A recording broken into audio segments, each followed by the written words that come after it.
an artist isn't cheap. Gear, rehearsal spaces, recording, it all adds up.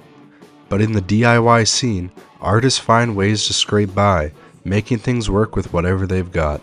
We're all super broke, and this is the only place that we can practice within our budget, and it's great, you know? Like, we used to practice at Studio 365, which you pay by the hour, and it's crazy how much money you end up spending just to play music. For young bands like the Vauxhalls, affordable spaces are essential. Rather than paying hundreds of dollars, they pay around $80 to $160 a month. Places like Le Beau, an underground venue in St. Henry, know this and work to preserve the scene. DIY venues, there needs to be more for like younger generations, because like a lot of them are feeling left behind, and that could disenfranchise them and make them not want to stay in the scene when they do get older. So I think that's something that really needs to be looked at. Like, you know, like if something doesn't exist, do it yourself. That's like the backbone of punk rock. And we're starting to see a lot of that more and more. This is just the reality of the DIY scene. It's not just about music, it's about survival, about keeping the community alive.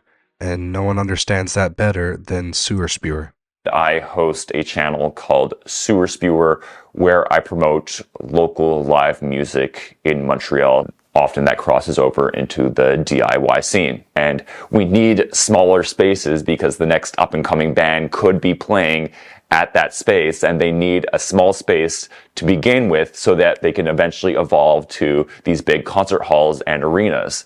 And if we don't have those small spaces, then we don't have the next generation of big world touring bands.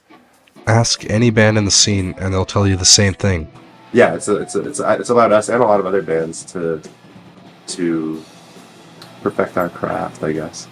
You can call it that. Reporting from St. Henry and the Mile End, this has been Aaron Bauman for the City